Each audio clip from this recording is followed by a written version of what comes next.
विश्ववंदनीय महाकारुणिक तथागत सम्यक संबुद्ध तथागत द्वारा उपदिष्टित शांत प्रणीत ऐसा सद्धम्म और तथागत का पवित्र पावन ऐसा भिक्षु संघ। प्रथमतः इन तीन रत्नों को मैं त्रिवार वंदन करता हूँ। वैसे ही जिन जिन महापुरुषों ने धम्म का प्रचार प्रसार किया उनके प्रति भी कृतज्ञता व्यक्त करता हूँ, तथा जिन जिन लोगों की वजह से मुझे धम्म सीखने को मिला उनके प्रति भी कृतज्ञता व्यक्त करता हूँ। तथा आज विशेष रूप से 6 दिसंबर डॉक्टर बाबा साहब अम्बेडकर जी, जिनका महाप्रयाण दिन, पुण्य दिन, पुण्यतिथि दिन, उनको भी रिमेम्बर करता हूँ कि उन्होंने जो उनका सपना था कि पूरे भारत को बौद्ध में बनाना, तो उनके कार्य के प्रति मैं समर्पित रहता हूँ। तथा जुड़े हुए सभी शील संपन्न श्रद्धावान उपासक उपासिकाएं, बालक तथा बालिकाएं, सभी के प्रति मंगल में मंगल कामना करता हूं। तो आज 6 दिसंबर 2026 डॉक्टर बी आर अम्बेडकर जी, इनका आज पुण्य पुण्यतिथि दिन है। उसको महाप्रयाण दिन भी बोला जाता है। तो भारत के बौद्ध इतिहास में जितने भी बड़े बड़े विभूतियां हुए हैं, तो उन विभूतियों में आज अगर इस मॉडर्न जगत में, आधुनिक जगत में हम देखेंगे तो बाबा साहब भीमराव अंबेडकर जी, इनका जो कार्य है वह बड़ा ही विशेष रहा है ना। कि यह कार्य भगवान बुद्ध जी की शिक्षा का उद्धार बोल सकते हैं, भगवान बुद्ध जी की शिक्षा का पुनरुज्जीवन बोल सकते हैं। क्योंकि हम जानते हैं भगवान बुद्ध जी की शिक्षा भारत से लुप्त हो गई थी, और ऐसा समय रहा कि जिस समय में भगवान बुद्ध का नाम भी लोगों को भारतवर्ष में नहीं पता था। तकरीबन जब नालंदा विश्वविद्यालय को जलाया गया, उसके बाद मुस्लिम आक्रमणकारी भारत में आए, तो उसके पश्चात भारत से पूरा भगवान बुद्ध जी की शिक्षा, जो बौद्ध धर्म है, पूर्णतः लुप्त सा हो गया। हजारों साल बुद्ध की शिक्षा किसी को पता ही नहीं थी भारत में। यही लोग, जैसे बुद्धा कि पहले लोग कर्मकांड अज्ञान में जीते थे, प्राणी हिंसा, असमानता, ऊंच नीच, क्रूरता, अमानुषता, ये सब चीजें भी हमें भारतवर्ष में दिखाई देती है। और ये मध्ययुगीन कालखंड ऐसा कालखंड रहा है जो भारत में ही नहीं लेकिन भारत के बाहर अगर देखेंगे, जैसे जो आधुनिक राष्ट्र है, जैसे अमेरिका, यूरोप, इन खंडों में भी वह मध्ययुगीन का इतिहास बहुत ही उथल पुथल करने वाला रहा है। लेकिन जैसे ही आधुनिक युग की शुरुआत होती है, तो जैसे बड़ी बड़ी क्रांतियां हुई है, अमेरिका को स्वतंत्र दिलाने में वहां भी क्रांति हुई है 1700 में, फिर उसके बाद 1800 में, 19वीं शताब्दी में, 18वीं 19वीं शताब्दी में फ्रेंच क्रांति हुई है, रशियन क्रांति हुई है। तो उन उन उन देशों में जो चल रही थी रूढ़ी परंपरा, उनका सामना करने के लिए अलग अलग प्रकार की, नाना प्रकार की क्रांतियां हुई है ना।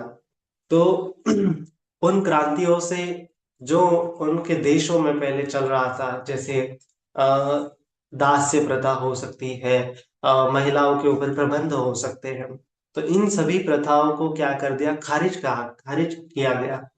क्योंकि यह आधुनिक युग जो है विज्ञान युग में माना जाता है। तो जहाँ पे विज्ञान है वहां पे लोगों को समझ में आया कि एक इंसान दूसरे इंसान से भिन्न नहीं है, एक इंसान दूसरे इंसान के जैसा ही है ना।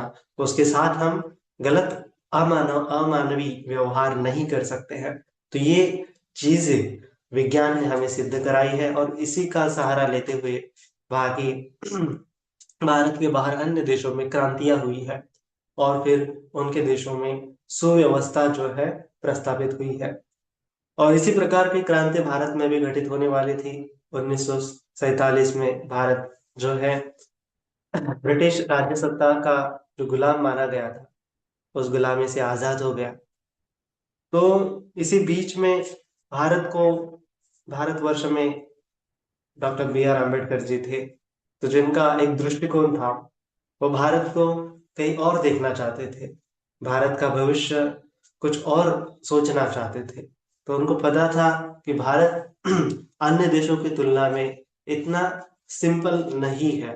भारत की जो विविधता है, भारत की जो फिलॉसफी है, भारत की जो दर्शन है, भारत की जो मत मान्यता है, बाकी अन्य देशों की मत मान्यता से भिन्न है। तो इसीलिए वो क्रांति तो करना चाहते थे, लेकिन उनको क्रांति करने के लिए उनको कुछ जरिया चाहिए था, उनको कुछ मार्ग चाहिए था। तो उसी बीच बाबा साहब आम्बेडकर जी बुद्ध की तरफ आकर्षित हुए, भगवान बुद्ध की शिक्षा की तरफ आकर्षित हुए। और फिर उनको वो भगवान बुद्ध जी की शिक्षा में जो दिखाई दिया, वही उनका गोल रहा, वही उनका लक्ष्य था, वही उनको चाहिए था कि भारत में स्वतंत्रता फैले, भारत में समता फैले, भारत में बंधुभाव फैले, और भारत में न्याय का राज प्रस्तावित हो। तो इसीलिए भारत में भगवान बुद्ध जी की शिक्षा का गोल लेके, भारत में भगवान बुद्ध जी की शिक्षा का आधार लेते हुए बाबा साहब अम्बेडकर जी कॉन्स्टिट्यूशन भी उन्होंने लिखा है। जब 1954 में बाबा साहब अम्बेडकर जी का एक भाषण है कि मेरे जीवन का तत्व ज्ञान, है ना, यह उन्होंने 14 अक्टूबर 1954 में ये आकाशवाणी जो था दूर वहां पे दिया था, आकाशवाणी के माध्यम से प्रचार प्रसार किया था। तो उस समय में बाबा साहब अम्बेडकर जी का इंटरव्यू हुआ था, तो उन्होंने अपने छोटा सा वहां पे स्पीच दिया था, मेरे जीवन का तत्व ज्ञान। तो उन्होंने कहा था कि मेरे जीवन का तत्व ज्ञान यह सिंपल है कि मेरे जीवन में मैंने मेरे गुरु, है ना, मैंने जो इंडियन कॉन्स्टिट्यूशन में जितना कुछ लिखा है, मैंने जो स्वतंत्रता के साथ मानव अधिकार लिखे हैं, समानता लिखी है, न्याय का तत्व लिखा है, बंधुभाव का तत्व लिखा है, प्रियम्बल में भी हमने लिखा है। तो ये तत्व ज्ञान मैंने कहीं और क्रांति से नहीं लिया है। बाबा साहब अम्बेडकर जी बोलते हैं कि यह तत्व ज्ञान मैंने मेरे गुरु से लिया है ना। मेरे गुरु मतलब कि भगवान बुद्ध, ऐसा उन्होंने कहा कि भगवान बुद्ध जी को शरण गए हैं, है ना। बाबा साहब अम्बेडकर जी ने उनके जीवन में इतनी सारी किताबें पढ़ी है ना, इतना अध्ययन अध्यापन किया है, अलग अलग विषयों का उनको ज्ञान था, है ना, मानव वंश शास्त्र का उनको ज्ञान था, अलग अलग धर्म संप्रदाय का उनको ज्ञान था, इतिहास का उनको ज्ञान था, है ना, प्राचीन प्राचीन परंपराओं का, मानव सभ्यताओं का उनको ज्ञान था। तो इन सभी सभ्यताओं को उन्होंने मद्देनजर रखते हुए भगवान बुद्ध जी की शिक्षा को चूज किया।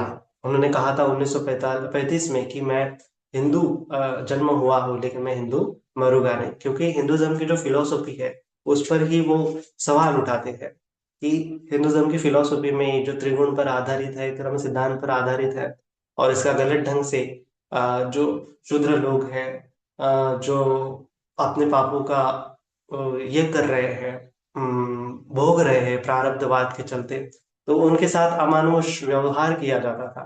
तो ये गलत तत्व ज्ञान है, ऐसा बाबा साहब अम्बेडकर जी ने सिद्ध किया है।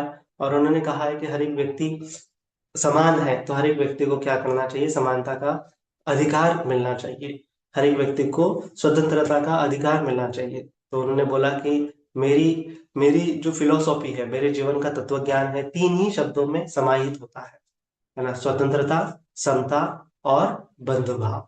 तो इन तीन चीजों से ही मैं देखता हूँ, मूल्यमापन करता हूँ कि कैसा होना चाहिए समाज, कोई समाज, क्योंकि वो सामाजिक सुधारक थे, बाबा साहब अम्बेडकर क्या थे, एक समाज सुधारक थे। तो जितने भी समाज सुधारक हुए हैं, तो उनमें, उन समाज सुधारकों में बाबा साहब जी का कार्य जो है अद्वितीय रहा, है ना। उन्होंने जो अपना आधार रखा है अपने जीवन का, अपने तत्व ज्ञान का आधार रखा है, जैसे बुद्धा ने रखा है कि हर एक व्यक्ति स्वतंत्र है, निर्णय लेने में स्वतंत्र है, कर्म करने में स्वतंत्र है ना, इस प्रकार से। तो ये स्वतंत्रता, बाबा साहब अम्बेडकर जी बोलते हैं कि पूरी तरह से किसी को स्वतंत्रता दी तो वो दूसरे की समानता पर लांछन ला सकती है, दूसरों की समानता में प्रवेश कर सकती है, असमानता का वहां पे व्यवहार हो सकता है। तो इसीलिए उन्होंने कहा है कि स्वतंत्रता, समानता के तत्व के अलावा मतलब गलत ही है, गलत ढंग से उसको ली जा सकती है। इसीलिए स्वतंत्रता के साथ साथ समानता भी होनी चाहिए, कि हमें दूसरों की स्वतंत्रता का भी विचार करना चाहिए, है ना। हम दूसरों की स्वतंत्रता का ख्याल नहीं करते हैं, हम केवल खुद के बारे में सोचेंगे कि हम स्वतंत्र है, ये भारत मेरा देश है, मैं कहीं पे भी कुछ कर सकता हूँ। तो देखते हैं हम भारत की कितनी दुविधाजनक परिस्थिति हो गई है। जैसे पब्लिक प्लेसेस पे अगर आप जाओगे तो कितना वहां पे गंदगी होती है। हर कोई सोचता है कि ये मेरा देश है, मैं कचरा वहां पे फेंकूंगा, वहां पे थूकूंगा, वहां पे गंदगी है ना। तो हम दूसरों का विचार ही नहीं करते। भारत में यह बहुत बड़े पैमाने पे भारत के लोगों का माइंडसेट इस प्रकार से बना है कि वो दूसरों का विचार ही नहीं करते हैं। इसकी वजह से भारत हमेशा पिछड़ा ही रहा है ना। तो बाकी धर्मों के, बाकी देशों की अगर हम देखेंगे, बाकी देशों की और, तो जैसे जापान को देखेंगे जो बुद्धिस्ट राष्ट्र है, तो उसमें देखते हैं कि वो दूसरों का कितना रिस्पेक्ट करते हैं, दूसरों का कितना सम्मान करते हैं, है ना। जैसे डिसिप्लिन फॉलो करना एक प्रकार से दूसरों का सम्मान करना है ना। बस बस के लिए वेट कर रहे हैं, बस पकड़ने के लिए वेट कर रहे हैं, तो वो लोग लाइन बनाते हैं। ऐसे नहीं कि सभी लोग घुस जाएंगे, जो पहले वेट कर रहा है वो पहले जाएगा क्योंकि वो पहले आया है, तो उसका अधिकार है पहले जाने का। लेकिन भारत में मानव अधिकार का उल्लंघन खुद मानव लोग ही करते हैं, है ना। उनमें दूसरों का दूसरों का भी स्वतंत्र है ना, दूसरों का भी अधिकार है, इस बारे में बहुत ही क्या है, बहुत ही अज्ञान है, बहुत ही विरोधाभास है इस भारत के जीवन में, भारत के लोगों में। तो इसीलिए भारत के लोगों को ये तत्व ज्ञान, मतलब बाबा साहब अम्बेडकर जी ने संविधान में तो नमूद किया है, लेकिन उसको जीवन में उतारने के लिए बहुत ही समय लगने वाला है ना। तो इसीलिए उनका सपना था कि ये तत्व ज्ञान का फैलाव हो, और ये तत्व ज्ञान हमें बुद्ध की शिक्षा से मिलता है ना। तो बुद्ध की शिक्षा का फैलाव हो, ऐसा उनको बहुत दिल से उनकी कामना थी, है ना। बहुत दिल से वो चाहते थे कि भगवान बुद्ध जी का धर्म जो है बड़े प्रचार प्रसारित होए, है ना। तो उन्होंने मतलब 6 दिसंबर 1956 में उनका देहांत हुआ, लेकिन उसके पहले ही उन्होंने क्या किया है, बुद्ध एंड इज धम्मा ये ग्रंथ लिखा है ना। उनके जो है डेथ के पहले 3 दिन पहले उन्होंने बुद्ध और उनका धम्म यह ग्रंथ फिनिश किया था। और कहा जाता है कि 5 दिसंबर को उन्होंने उस ग्रंथ की प्रस्तावना लिख के वो प्रस्तावना भी फिनिश कर दी थी। और फिर 5 दिसंबर के रात में ही उनका उन्होंने देह त्याग दिया था।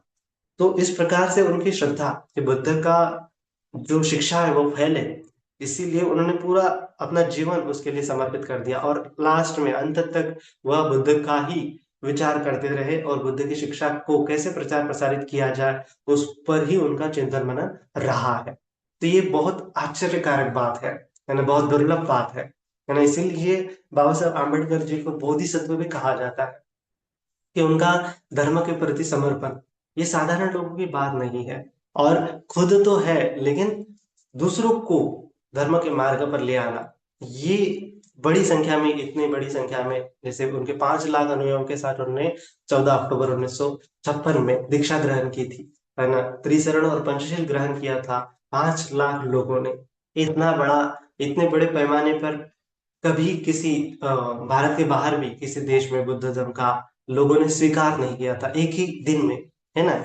एक घटना है कि केवल भगवान बुद्ध जी के जीवन में, जब भगवान बुद्ध जी अम, अपने ज्ञान प्राप्ति के बाद पंचवज्ञ भिक्षु का उनको उपदेश करने के बाद और पहला वर्षावास मृगदाय वन में सारनाथ में व्यतीत करने के बाद धर्म का प्रचार प्रसार करने के लिए लोगों को भेजा, भिक्षुओं को भेजा कि चलत भिक्खवे चारकं बहुजन हिताय बहुजन हित सुखाय, कि बहुजनों के हित के लिए, बहुजनों के सुख के लिए भिक्षु लोग जाओ अलग अलग दिशा में धर्म का प्रचार प्रसार करो।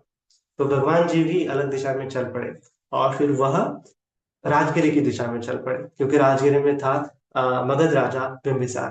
तो मगध राजा बिंबिसार ने भगवान बुद्ध जी को, सिद्धार्थ गौतम बोधि तत्वों को याचना की थी कि जब भी आपको ज्ञान मिले तो मुझे अनुकंपा कर कर मुझे भी वो देने का अनुकंपा कीजिए। तो भगवान बुद्ध जी उनको ज्ञान देने के लिए चल पड़े, तो शिक्षा देने के लिए चल पड़े। तब भगवान जी आ रहे हैं उनके गांव में, उनके राज्य में, तो राजा बिंबिसार ने 1 लाख लोगों को इकट्ठा किया, 1,20,000 लोगों को इकट्ठा किया, और 1,20,000 लोग बुद्ध को सुनने के लिए, बुद्ध का दर्शन लेने के लिए आ गए थे राजगिरी में। और वहां पे भगवान बुद्ध जी ने सभी को त्रिशरण और पंचशील दिया था 1,20,000 लोगों को। और कहा जाता है कि 1,20,000 में से 1,10,000 लोग वहीं पे श्रोतापन्न हो गए थे। 1 लाख या फिर 1,10,000 लोग वहीं पे श्रोतापन्न हो गए थे और बाकी के 10,000 या 20,000 लोग उन्होंने त्रिशरण और पंचशील ग्रहण किया था। तो इतनी बड़ी संख्या में वो भगवान बुद्ध जी के समय में 1,20,000 लोगों ने त्रिशरण और पंचशील ग्रहण किया था। ये सबसे बड़ी पैमाने पे लोग वहां पे एकत्रित हुए थे। बुद्ध का बुद्ध धर्म संघ इन तीन रत्नों का शरण लिया था। फिर उसके पश्चात ये इस प्रकार का जो प्रक्रिया है लोगों को बहुत मात्रा में धर्म की ओर लेके आना, यह दूसरी बार हुआ सम्राट अशोक के टाइम में। कि सम्राट अशोक के टाइम में भी सम्राट अशोक ने जब संगति वहां पे बनाई तो संगति में भी लाखों लोग आए और लाखों लोग जो है बुद्ध की शिक्षा उन्होंने सीखी, ग्रहण की, धारण की और उनका प्रचार प्रसार किया। और फिर लास्ट में तीसरी बार ऐसी क्रांति घटित हुई सम्राट अशोक के 2000 सालों बाद। मतलब कितना लंबा समय रहा है कि उस समय में लोग जो है बुद्ध की शिक्षा को भूल गए थे और अंत में 1956 में 14 अक्टूबर 1956 में उस दिन 5 लाख लोगों ने बाबा साहब आम्बेडकर जी के ऊपर श्रद्धा रखते हुए, है ना, एकदम विश्वास रखते हुए बुद्ध की शरण ले ली। बुद्ध धर्म संघ की शरण ले ली, त्रिशरण और पंचशील लेके वह बुद्ध धर्म में दीक्षित हो गए। तो ये एक अलग प्रकार की क्रांति है, ऐसी क्रांति कभी भी घटित नहीं हुई है। तो बाबा साहब आम्बेडकर जी ने बहुत सारी अपने जीवन में बहुत सारी समाज सुधारणाएं की, बहुत सारा काम किया, संविधान में बहुत सारे लोगों को अधिकार दिया, है ना। वो कामगार मंत्री रह गए, मजदूर लोगों के लिए उन्होंने जो 12 घंटे का लेबर टाइम था वो 8 घंटे तक कर लिया। उसके पश्चात नाना प्रकार की उन्होंने सुविधाएं की। और जब वो जो जो किसान लोग हैं, किसान लोगों के लिए उन्होंने अलग अलग योजनाएं की थी। डैम बनवाने का कार्य होना चाहिए, ऐसा उनका भाखरा नांगर डैम जो है बाबा साहब आम्बेडकर जी के ही मार्गदर्शन में बनाया गया था। उसके पश्चात उन्होंने प्रॉब्लम ऑफ रूपी लिखी, जिसके आधार पर 1935 में रिजर्व बैंक ऑफ इंडिया की स्थापना हो गई। तो इतना काम बाबा साहब आम्बेडकर जी का समाज सुधारने का काम हुआ है। तो उनके काम की वजह से आज बहुत सारे लोगों का जीवन धन्य हो गया है। स्पेशली जो पिछड़े हुए लोग थे, पिछले तबके के लोग थे, बाबा साहब आम्बेडकर जी ने उनको अधिकार देते हुए सभी को समानता दे दी। और ये समानता इतना बड़ा उनका कार्य है ना।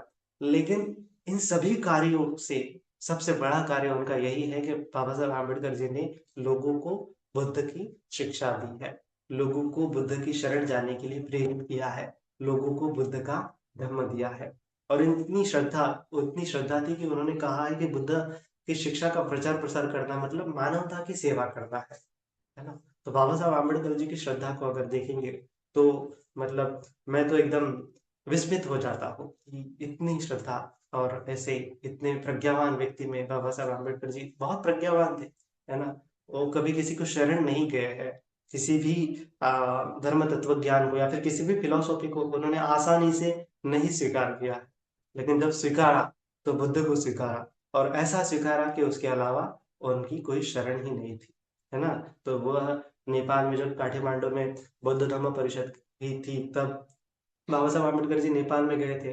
तो पशुपतिनाथ टेम्पल के आगे वो रुके हुए थे, तो एक पत्रकार आया और बाबा साहब आम्बेडकर जी को बोल रहा है कि क्या आप इतने एक टक इस मंदिर को देख रहे हैं, पशुपतिनाथ के मंदिर को, तो क्या आपका श्रद्धा स्थान ये पशुपतिनाथ मंदिर है।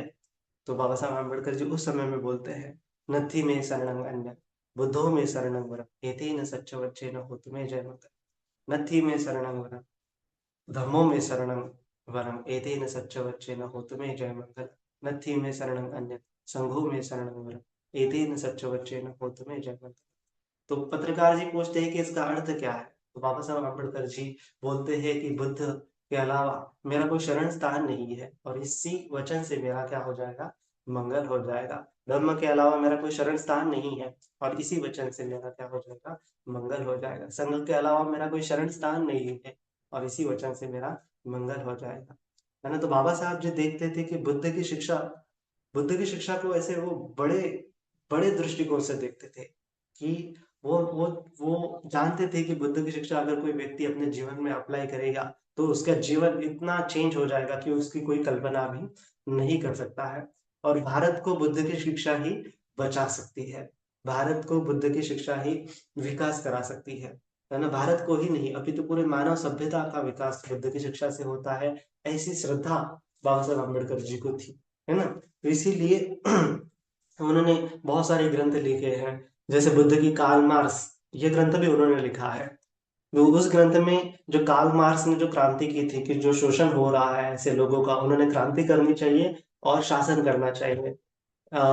लेकिन यह क्रांति जो है बहुत बार हुई, जैसे चाइना में भी हुई, फ्रेंच में भी हुई, लेकिन वो क्या हो गई, पूर्णतः जैसे कार्ल मार्क्स ने सोचा था वैसा नहीं हुआ, थोड़ी सी असफल रही है, क्योंकि जो लोग शासक बन गए वो फिर से जो नीचे वाले लोग हैं उनका शोषण करने लग गए, है ना? तो ये सीक्वेंस खत्म करने के लिए बाबा साहब अम्बेडकर जी ने ये बुद्ध का पर्याय दिया कि कार्ल मार्क्स की जो फिलोसॉफी है उसको पर्याय है कि बुद्ध की शिक्षा, है ना? बुद्ध की समानता, बुद्ध ने जैसा बताया कि लोभ द्वेष मोह ये दुख का कारण है, ऐसा अगर सभी लोग समझ में आ जाएंगे तो क्या हो जाएगा, चेंज हो जाएगा। आपका चेंज ऐसा हो जाएगा कि आपको कुछ बदलने की भी जरूरत नहीं पड़ेगी और चेंज हो जाएगा। फॉर एग्जाम्पल सम्राट अशोक का बड़ा ही उदाहरण है। ये सम्राट अशोक का माना जाता है कि सम्राट अशोक बहुत चंड स्वभाव के थे, बहुत क्रोधी स्वभाव के थे, और उनको पूरा भारतवर्ष पे राज्य करना था, और पूरा उन्होंने किया भी, अपने भाइयों को भी मारा वगैरह वगैरह, युद्ध किए अलग अलग प्रकार से, गद्दी हस्तगत कर ली, और आखिर में कलिंग का युद्ध उन्होंने भी जीत लिया, और पूरे भारत के वो मतलब सम्राट बन गए, अकेले सबसे बड़े सम्राट बन गए सम्राट अशोक।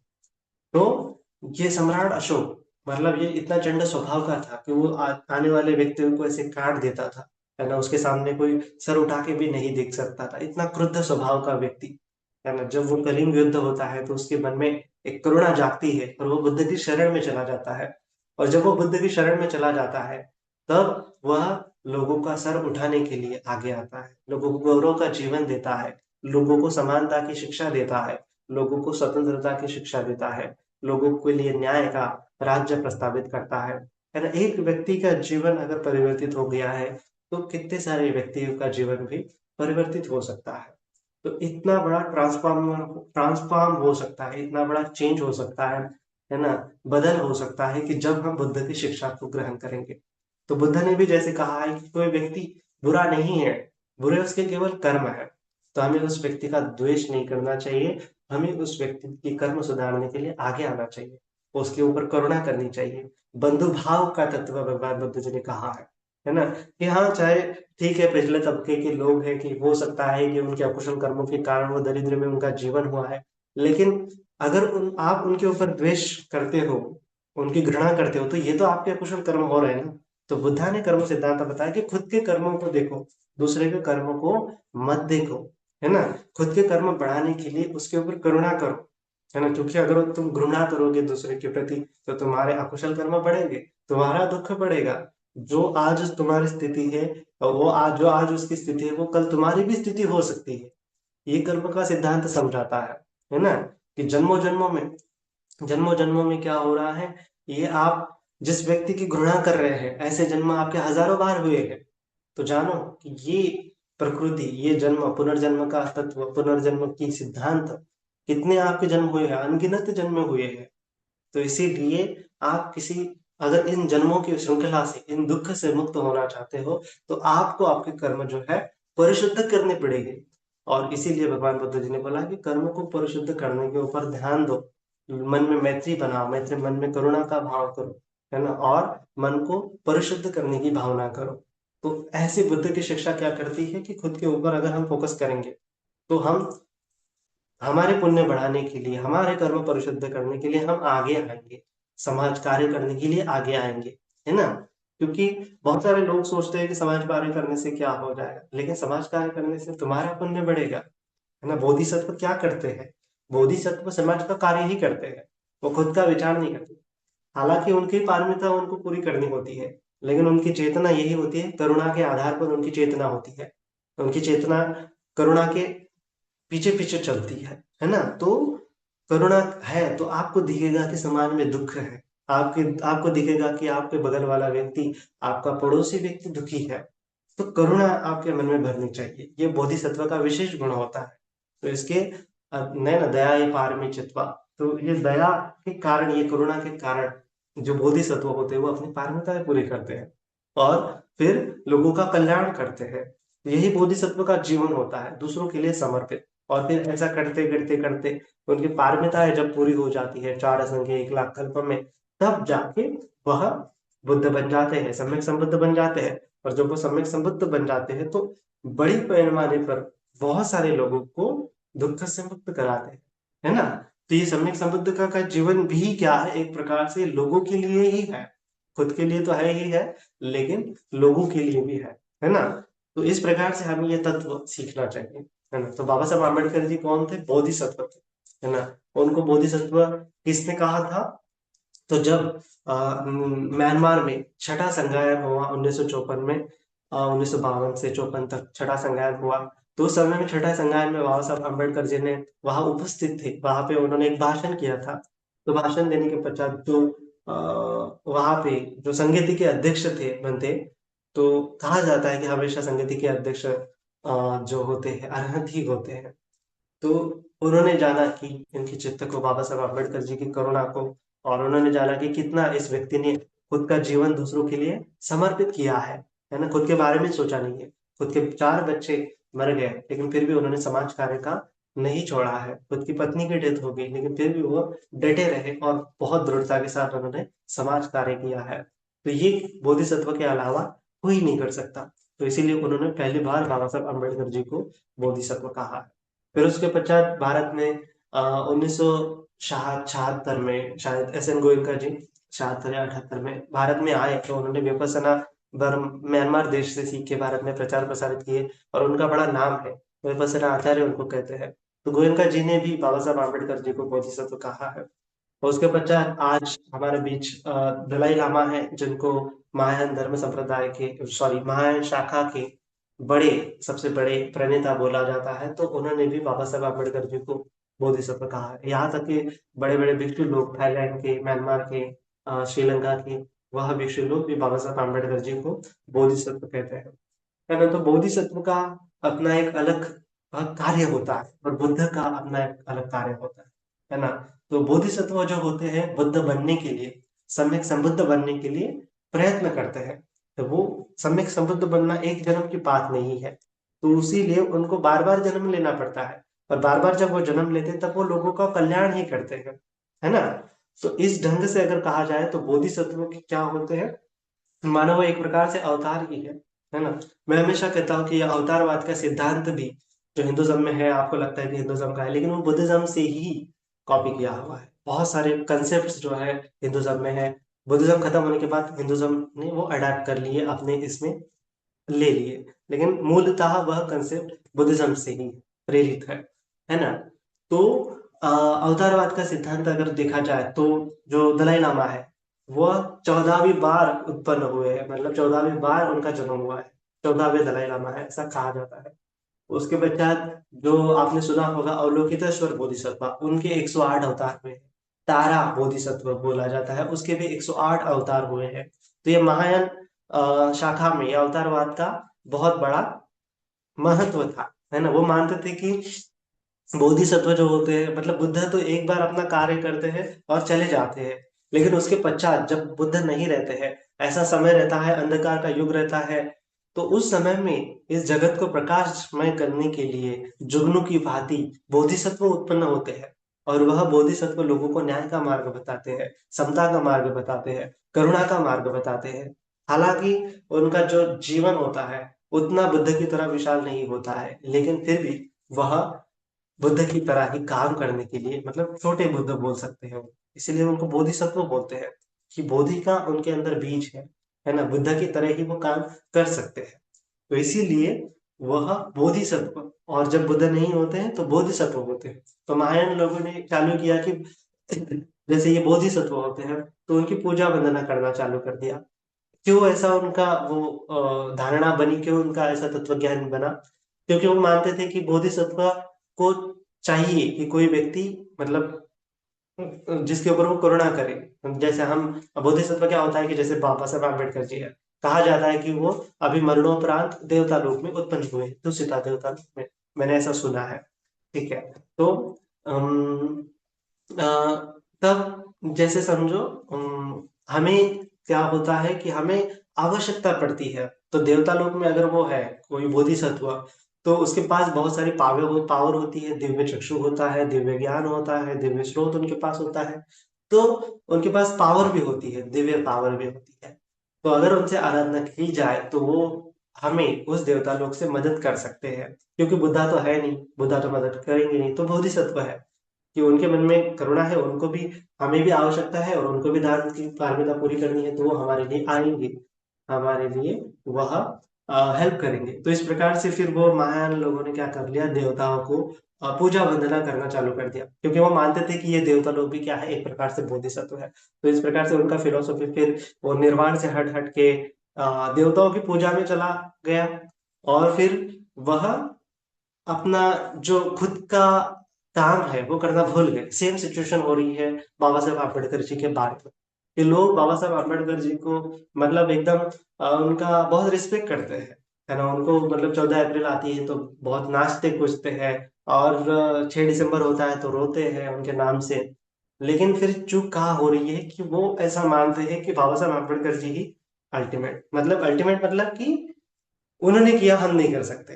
तो खुद को एक प्रकार से वो कमजोर मान रहे हैं। लेकिन बाबा साहब आम्बेडकर जी ने कहा है कि खुद आप कमजोर नहीं है ना। उन्होंने कहा कि शिक्षा ये शेरनी का दूध है, और जो पिएगा वो गुर्राएगा। तो हमें गुर्राना है, उनको उस तरह से बनना है, हमें भी अम्बेडकर बनना है ना। तो हमें समझना है कि हमें उनकी पूजा करने से कुछ मिलने वाला नहीं है, हमें उनकी तरह काम करना पड़ेगा। तो ही उनको सही मायने में ये श्रद्धांजलि है, उनके प्रति रिस्पेक्ट है ना। बुद्धा ने भी तो ये कहा था ना कि जब भगवान बुद्ध जी का महापरिनिर्वाण हो रहा था, 3 महीने पहले उन्होंने डिक्लेयर किया था। तो वो वैशाली से कुशीनगर की तरफ पैदल यात्रा करते करते जा रहे हैं, बहुत सारे लोग, बहुत सारे भिक्षु लोग आ रहे हैं, उनको वंदना कर रहे हैं। तो ऐसे ही एक गांव में बहुत सारे भिक्षु लोग रहते हैं, और वो तैयारी कर रहे हैं कि कल हमारे गांव में बुद्धा आएंगे, उनका स्वागत हम करेंगे। फूल मालाएं बनाई गई, बहुत सारे फूल लाए गए, डेकोरेशन किया गया है बुद्ध की पूजा वंदना करने के लिए, क्योंकि अंतिम दर्शन है बुद्ध का। उसके बाद बुद्ध जो है परिनिर्वाण लेंगे, मिलेंगे नहीं। तो बहुत ही श्रद्धा भाव के साथ सभी लोग तैयारी करने के लिए जुट गए। लेकिन उस विहार में एक भिक्षु होते हैं, वह बंते जी क्या करते हैं, वो तैयारी में उनका मन नहीं होता, वो जाके अकेले अपने कुटी में दरवाजा बंद कर लेते हैं और अंदर में ध्यान करने लगते हैं। तो बाकी के सभी लोग ऐसा समझते हैं कि देखो, हम तो इतना भगवान बुद्ध जी की प्रति श्रद्धा है, और हम इतना सजावट कर रहे हैं भगवान बुद्ध जी का दर्शन लेने के लिए। लेकिन ये भिक्षु देखो, क्या इसके इसके मन में बुद्ध के प्रति श्रद्धा नहीं है ना। क्या ये गलत दिशा में जा रहा है, क्या ये जो है मिथ्या प्रैक्टिस कर रहा है, ऐसे उसके मन में, उन भिक्षुओं के मन में विचार उत्पन्न हुए। तो दूसरे दिन जब बुद्ध उनके गांव में आए, तो वो सभी लोग गए, और सभी लोग उन्होंने पूजा वंदना की, भगवान बुद्ध जी को बोला, वार्तालाप पूछा, कुशल क्षेम पूछा। भगवान बुद्ध जी ने भी उनका कुशल क्षेम पूछा, और पूछा कि कितने भिक्षु रहते हैं। तो उन्होंने समझाया कि हम सभी भिक्षु तैयारी कर रहे हैं आपके स्वागत की, पूजा की। लेकिन एक भिक्षु जो है वह हमारी तैयारी करने में अभी भी नहीं आया है। देखो वो कितना कठोर है कि वो अभी भी आपका वंदन करने के लिए भी नहीं आया है। तो भगवान बुद्ध जी ने आ, बोला क्या ये सही है। तो ठीक है, बोले मैं आदेश देता हूँ कि जाओ उस भिक्षु को बुला के ले आओ।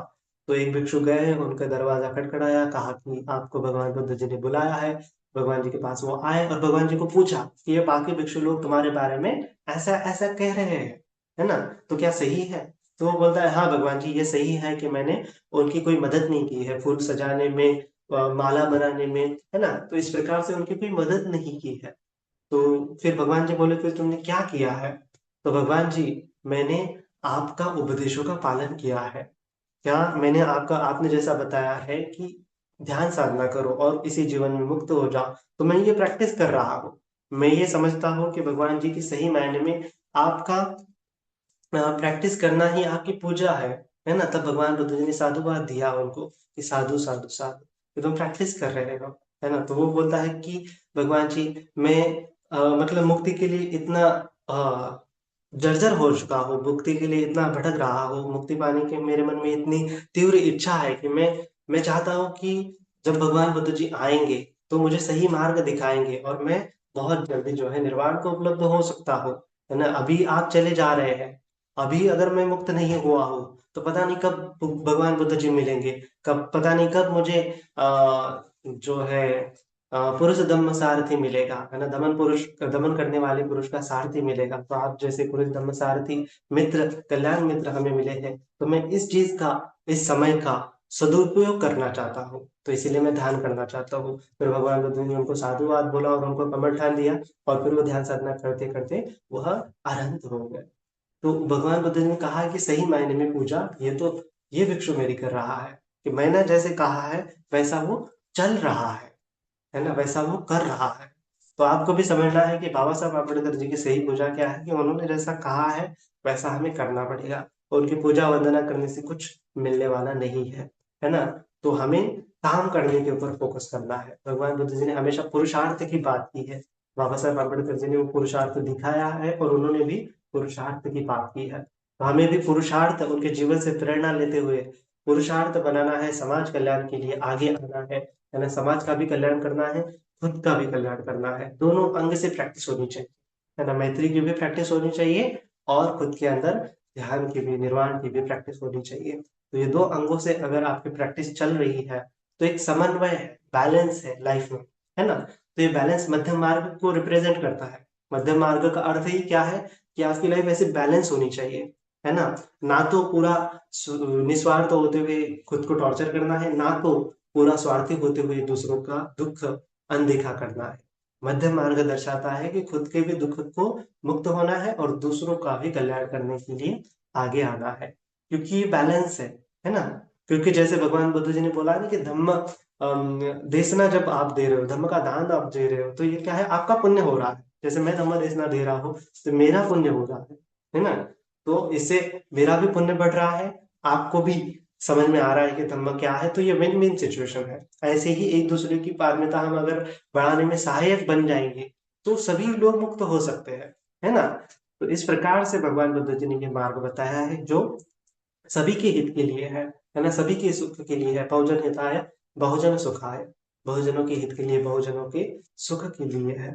तो इस प्रकार से ये बहुजन हिताय बहुजन सुखाय का मार्ग समझते हुए बाबा साहब अम्बेडकर जी को आज के दिन हम श्रद्धांजलि व्यक्त करते हैं, है ना। और आज विशेष रूप से जितना भी हमने हमने जो पुण्य अर्जित किया है ना, हमने जो दान शील आदि भावना करते हुए हमने जो पुण्य अर्जित किया है, वो सारा का पुण्य, सारा का सारा पुण्य आज हम जो है, जो Bodhisattva doctor B R Ambedkar ji Bodhisattva, Bhimrao Ambedkar ji Bodhisattva, Baba Saheb Ambedkar जी, उनको समर्पित करते हैं। यह पुण्य उनके संबोधि प्राप्त होने के लिए, सम्यक संबुद्ध बनने के लिए हेतु प्रत्यय बन जाए, हेतु प्रत्यय बन जाए। साधु साधु साधु।